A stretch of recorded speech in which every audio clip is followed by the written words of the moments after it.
నిఖిల్‌ని, పృథ్వీని target చేశారా? లేకపోతే వాళ్ళని సెలెక్ట్ చేసుకోవడం ఎందుకు? వాళ్ళిద్దరిని సెలెక్ట్ చేసుకోవడానికి రీజన్ ఏంటి? అండ్ మీ వల్ల పృథ్వీది, నిఖిల్ గేమ్ పాడైపోయింది. మీరు గేమ్ ఆడలేదు, వాళ్ళనిద్దరిని కూడా మీరు గేమ్ ఆడనివ్వలేదు. వాళ్ళనిద్దరిని మీ అండర్ కంట్రోల్లో పెట్టుకున్నారు, మీరు తిప్పుకున్నారు. వాళ్ళు కూర్చోవాలి కదా, నేను ఎందుకు కూర్చున్నా మరి అట్లాంటప్పుడు మీరు ఇలా తిప్పుకున్నారు, వాళ్ళని తిప్పుకున్నారు అంటే మీరు వెళ్ళిపోతే వాళ్ళిద్దరు గేమ్ సెట్ అవుతుంది అన్న కామెంట్స్ ఉన్నాయి. దానిపైన మీ ఒపీనియన్ ఏంటి? అంటే వాళ్ళు మీ దగ్గరికి వచ్చారా, మీరు వాళ్ళ దగ్గరికి వెళ్ళారు? సో ఈ లాస్ట్ కామెంట్ ఏదైతే ఉందో will have to wait and see అదంతా. So Nikhil is good at physical task, అది అందరికి తెలిసిందే, ఆల్రెడీ ముందు ఎక్స్పీరియన్స్ ఉన్నది, అదంతా తెలిసిందే. సో అండ్ దిస్ సెలెక్ట్ చేసుకోవడం ఇదంతా నథింగ్ వర్క్స్ దేర్, ఎందుకంటే క్లాన్ సెలెక్షన్స్ కదా అవన్నీ. అండ్ ఒకసారి టాస్క్ త్రూ వెళ్ళింది, ఒకసారి వాళ్ళు చీఫ్ సెలెక్ట్ చేసుకున్నారు, ఒకసారి మేము సెలెక్ట్ చేసుకున్నాం, అలా అయింది. అండ్ ఫస్ట్ వీక్స్ చూస్తే మీరు నేను ఎప్పుడు ఆపోజిట్ టు నిఖిలే ఉన్నా, every time I choose opposite to నిఖిలే చూస్ చేసుకున్నా సెకండ్ వీక్ వరకు కూడా. థర్డ్ వీక్ వచ్చి సెకండ్ వీక్ అంటే నాకు ఫస్ట్ అండర్స్టాండింగ్ ఏంటి అంటే, క్లాన్స్ డివైడ్ చేసినప్పుడు అందరినీ యూనో మాట్లాడుకోవడానికి స్పేస్ ఉంటుంది, and team coordination, team work లోనే మనం అందరం ఎక్స్ప్లోర్ చేయొచ్చు ఈచ్ అదర్, ఇట్లా అని అర్థమైంది నాకు. జనరల్ గా బయట టీమ్ వర్క్ ఎట్లుంటుందో అట్లనే కావచ్చు అన్నట్టుగా నేను క్లాన్స్ చీఫ్ అట్లా సెలెక్ట్ చేసుకున్నా first. But then I understood clans మారడం వల్ల, చీఫ్ లైక్ క్లాన్స్లలో ఉండడం వల్ల పెద్దగా వీళ్ళు కనెక్షన్స్ లేకపోతే అర్థం చేసుకోవడం లేకపోతే టీమ్ ప్లే అట్లా అంతా ఏం ఉండట్లేదు దాంట్లో. ఫిజికల్ టాస్క్ అప్పుడు టాస్క్ ఆడుతారు, సపోర్ట్ చేయొద్దు అని కూడా చేయట్లేరు. నేను బెలూన్ టాస్క్ ఆడినప్పుడు అసలు వీళ్ళ క్లాన్, మన విష్ణు, సీతు వీళ్ళందరూ ఉన్న క్లాన్నే ఉన్నా నేను. అప్పుడు నిఖిల్ సైడ్ ఆర్గ్యూ చేసుకుని, నేను నా సైడ్ ఆర్గ్యూ చేసుకున్నా, కానీ ఎవరు కూడా నాకేం సపోర్ట్ చేయలేదు. అప్పుడు సిట్టింగ్ సైలెంట్, వీళ్ళందరూ కూడా సైలెంట్ గానే కూర్చున్నారు. నిఖిల్ ఫాదర్ షెట్ వచ్చినప్పుడు కూడా మీరు నిఖిల్ కి సపోర్ట్ చేయకుండా పక్కన ఉన్న పర్సన్ కి లాలీపాప్ వెళ్ళి ఇవ్వడం జరిగింది. అందరికి అవన్నీ అండర్స్టూడ్ కదా, మన ఫాదర్ కి వాళ్ళ ఫాదర్ షెట్ వాళ్ళకి అవసరం కదా, నిఖిల్ కి మనం ఇవ్వాలి కదా, మన ఫ్రెండ్ కదా. అట్లా చేయలేదు నేను, కంపారిటివ్లీ ప్రయారిటీ ఏదో నేను అదే చూస్తాను. So game physical task wise వచ్చినప్పుడు అంతా కూడా గేమ్ వైజ్ గానే పోయినా నేను. And bonding it happened over the period of time. ఇది నేను వాళ్ళని సెలెక్ట్ చేసుకున్నాను, వాళ్ళు నన్ను సెలెక్ట్ చేసుకోవాలి, బోత్ సైడ్స్ ఉంటేనే అవుతుంది.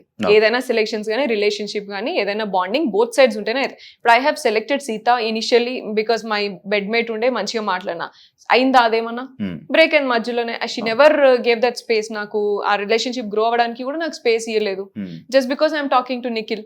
ఈవెన్ దో నేను అప్పుడు ఆపోజిట్ గా మాట్లాడుతున్నప్పుడు కూడా ఆమె నాకు స్పేస్ ఇవ్వలేదు కదా మరి. And I sat with all this, యష్మితో కూర్చున్న, ప్రేరణతో స్లోగా అయింది. దెన్ అభయ్ క్లాన్ లోకి వెళ్ళినాక బ్రేక్ అయింది.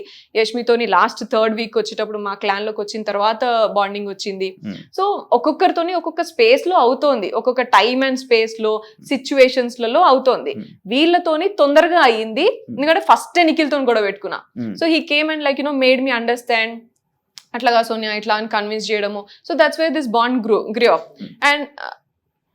అండ్ పృథ్వీతోని మళ్ళీ నెక్స్ట్ స్లోగా అయింది. Probably I don't even remember, పృథ్వీతోని సెకండ్ వీక్ లోనే క్లాన్ వల్లనే అయ్యింది. So it is not like you choosing me or me choosing me, bond is two sides. And we had a good bonding and that grew over a period of time. కొంచెం time తర్వాత మేము కూడా గొడవలు పడ్డాం, మేము కూడా difference of opinions ఉన్నాయి. And opposite clans లో ఆడినప్పుడు పిచ్చిగా గొడవలు పెట్టుకున్నాం. నిఖిల్ గాని అసలు తిట్టింది కూడా ఉన్నది ఆపోజిట్ క్లాన్ లో ఆడినప్పుడు. అండ్ ఇవన్నీ ఉన్నాయి. So there is nothing like ఇది లైక్ మీరున్నప్పుడు, మీరు నిఖిల్ తో ఒక బెడ్ మీద కూర్చున్నప్పుడు లైక్ మీరు ఫీల్ అవ్వడం జరిగింది, బయట ఏం వెళ్తుందో, ఏమనుకుంటున్నారో బయట ఆయనకి తెలుసు నేనేంటో అన్నారు.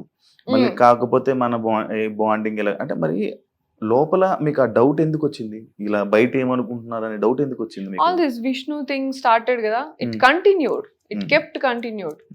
And like they were all like I didn't, నాకు ఒకటే అర్థమైంది ఏంటంటే, వీళ్ళందరికీ పృథ్వీ అండ్ నిఖిల్ అటెన్షన్ కావాలా అందరికి house law.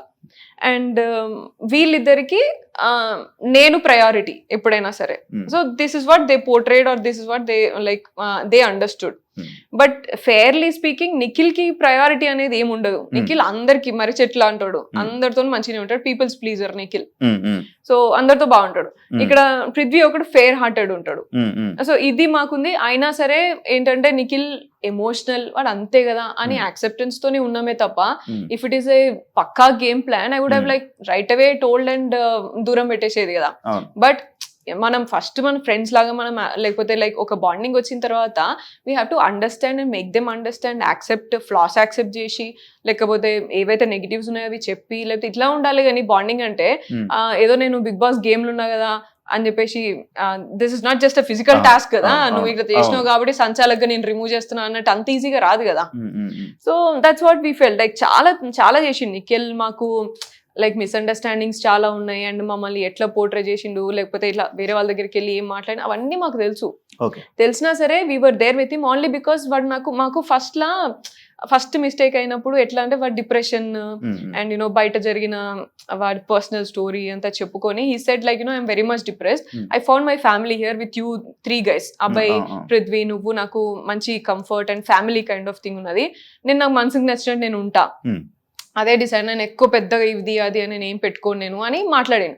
That's where we felt like you know అరే వీడు ఆల్రెడీ డిప్రెషన్ ఉన్నోడిని ఇంకా ఎమోషనల్ గా ఇట్లా అంతా చేసి ఇంబ్యాలెన్స్ చేయదు, సపోర్ట్ చేస్తే చేద్దాం. వాడు ఏమైనా క్వశ్చన్ ఏమైనా అనాలిసిస్ ఎక్స్పెక్ట్ చేసినా చెప్పేది. అందుకనే ఫస్ట్ వాడు నా దగ్గరికి వస్తాడు. నేనేం వాడికి పోయి నువ్వు ఇది ఎందుకు రాదు ఎందుకు రాదు నేను ఇంక ఉల్టా పోక్ చేస్తా తప్ప వాడికి నేను ఇట్లనే ఉండు అట్లనే ఉండు అని చెప్పింది ఎప్పుడు లేదు. అండ్ మీరు అలా ప్లాన్ లోకి వెళ్తున్నప్పుడు కూడా అనడం జరిగింది కదా, నిఖిల్ కి నాతో అవసరం ఉంది అని అన్నా నేను. యా, గైడెన్స్ అవసరం ఉంటది అని అన్నా. Is always emotionally imbalanced. So saving చేసేటప్పుడు కూడా ఎమోషనల్ గా నైనికాని సేవ్ చేసిండు. సో గేమ్ పరంగా కదా నువ్వు సేవ్ చేయాల్సింది అని పృథ్వీ మాట్లాడు. I dent talk anything, I agree and respect your opinion, what ever నీకేం అనిపిస్తే అది చేయరా. ఎందుకంటే వాడు లైక్ ఎమోషనల్లీ లైక్ ఫ్లిప్ అయితే వస్తా ఉన్నాడు ప్రతిసారి. We don't want to you know say something and వాడిని తక్కువ చేయాలని లేకుండే. కొంచెం ఎంకరేజింగ్ గా మంచిగా ఉంటే వాడేదో వాడు చేసుకుంటాడు. ఆ కంఫర్ట్ జోన్ ఇవ్వాలి అనేది ఒక్కటే ఉండే అంతే మనకి. ఎందుకంటే వాడు అది డిప్రెస్డ్ ఉండే అట్లా అంతా చెప్పినాక why would we do that. నాకు కోటి రూపాయల ప్రశ్న, నిఖిల్ స్మోక్స్ మానేస్తే మీరు ఏమి ఇస్తా అన్నారు? అయ్యో,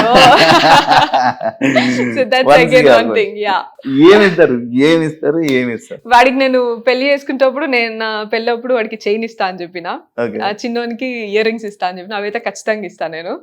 యా, అండ్ స్మోకింగ్ ఇవి మీరు ఇస్తా అన్నది. యా, నేనైతే ఇది ఇస్తా అని చెప్పిన. అది కూడా మీకు తెలిసిందో లేదో చూసిందో లేదో తెలీదు. నా పెళ్లికి ఏం కావాలి చెప్పంటారా, మీ పెళ్లికి ఇది ఏమైందంటే అక్కడ ముందు జరిగింది ఏంటంటే జస్ట్ స్మాల్ ఫన్ థింగ్ ఏంటంటే నేను మామూలుగా అరే వచ్చేటప్పుడు వాటర్ తీసుకురండి రా, ఇట్లా వాటర్ బాటిల్ తీసుకురండి ఇట్లా అని చెప్తా. అండ్ నిఖిల్ని ఎప్పుడు కూడా నేను చాయ్ అడుగుతా, నిఖిల్ చాయ్ మంచిగా చేస్తే చాయ్ పెట్టరా అంటే ఎప్పుడు నేను చాయ్ నేను అయితే వాడా రోజు వాటర్ బాటిల్ అడిగిండు, నేను లేజీ ఉన్నా లైక్ తెచ్చుకోపోరా అంటే వాడు లైక్ పృథ్వీ అడిగితే మాత్రం ఇప్పుడు లేచిపోయి తీసుకొని వస్తావు, వాడు అడిగితే నేను మాత్రం తీసుకురావు, నేను నీకు చాయ్ పెట్టియాలి ఇవన్నీ చేయాలి కానీ నువ్వు మాత్రం వాటర్ బాటిల్ తెచ్చియవా అన్న. అంటే నువ్వు స్మోకింగ్ ఒక్కటి మానేరా నేను ఏదైనా చేస్తా అని అన్నా, which he will not do. ఎందుకంటే ఫస్ట్ నుంచి వాడు వచ్చిన పాపం వాడి గోల్ ఏంటంటే వాడు మామూలుగా స్మోక్ చేస్తాడు, సో ఇది నెంబర్ రెడ్యూస్ అవ్వాలి అని చెప్పిండు. అండ్ ఎప్పుడు డెసిషన్ మేకింగ్ వచ్చినా నెంబర్ అసలు సూపర్ ఇంక్రీజ్ చేస్తాడు తప్ప తగ్గించాడు. So that was there. I thought like you know ఎట్లయినా మానేస్తలేడు వాడు అని జస్ట్ ఫన్నీగా ఇట్లా అన్నా నేను. అది కాన్వర్సేషన్ ఫన్నీగా వచ్చినది అంతే. బయటకు మాత్రం ఏమిస్తా అన్నది అదే కదా. అడిగాడా మిమ్మల్ని నాకు ఇవి కావాలి అని ఇవన్నీ? That is a different conversation. మీరు మేము ఈవినింగ్ మాట్లాడుకుంటున్నప్పుడు మామూలుగా నా పెళ్లికి ఏం కావాలరా, నీ పెళ్లికి ఏమి ఇస్తావురా ఇట్లా అని మాట్లాడుకుంటాం. నాకు యాచ్ కావాలి, నాకు ఇది కావాలి ఇట్లా అని just funny conversation. And also Nainika and Nikhil shares the different thing. Like you know Nainika control చేస్తుంది సిగరెట్స్, నిఖిల్ అన్ని కూడా సిగరెట్స్ ఆమెనే చూసుకుంటది అండ్ డైలీ తగ్గించడం ఇట్లా అంతా ఆమెనే చూస్తుంది. మరి అదంతా బయటికి రాలే కదా మరి. ఇక అంటే మామూలు ఈ సిగరెట్ విషయం వస్తే నీకు చూపించింది అది కూడా ముందు వెనకాల కట్ చేసి చూపిస్తే ఆ మాత్రం మీకు కన్వే అయింది, అట్లా అర్థం చేసుకున్నారు. కానీ అదే ప్లాట్ఫామ్ లో నేను వేరే ఒక అమ్మాయిలు కూడా మామూలుగా కొంచెం తాగుతారు, అది చూపియరు. బట్ యునో కొంతమంది ఒక అమ్మాయి ఇట్లా ప్రెషర్ ఉన్నప్పుడు, చాలా ప్రెషర్ హ్యాండిల్ చేసుకోలేక నేను సిగరెట్ తాగుతా అన్నప్పుడు కూడా ఆమెను లిటరలీ నేను హోల్డ్ చేసిన. వద్దు, అలవాటు లేదు కదా ఇక్కడ, ఇంకా లైక్ యూనో ఎప్పుడో ఒకసారి అన్న అలవాటుని నువ్వు ఇప్పుడు ఈ ప్రెషర్ లో నువ్వు పైకి తీసుకురావద్దు మళ్ళీ అని చెప్పేసి చాలా వరకు హోల్డ్ చేసి ఆ ఒక్క రోజంతా, ఎవరమ్మాయి నేను పేరు చెప్పదలుచుకోలేదు, సో హోల్డ్ చేసి ఉంచిన నేను. సో మరి అది కూడా చూపించాల్సింది కదా మరి, లైక్ యునో నువ్వు అట్లీస్ట్ ఉన్నట్టుగానైనా చూపించాల్సింది. That would be fair enough. ఏది నిఖిల్తో నేను అట్లా అన్నది లేదు, ఇదన్నా చూపించాల్సింది. సో లైక్ వాళ్ళు ఏం చూపించాలని అనుకున్నప్పుడు అది చూపిస్తే ఇక మనం ఏం చేస్తాం దాన్ని.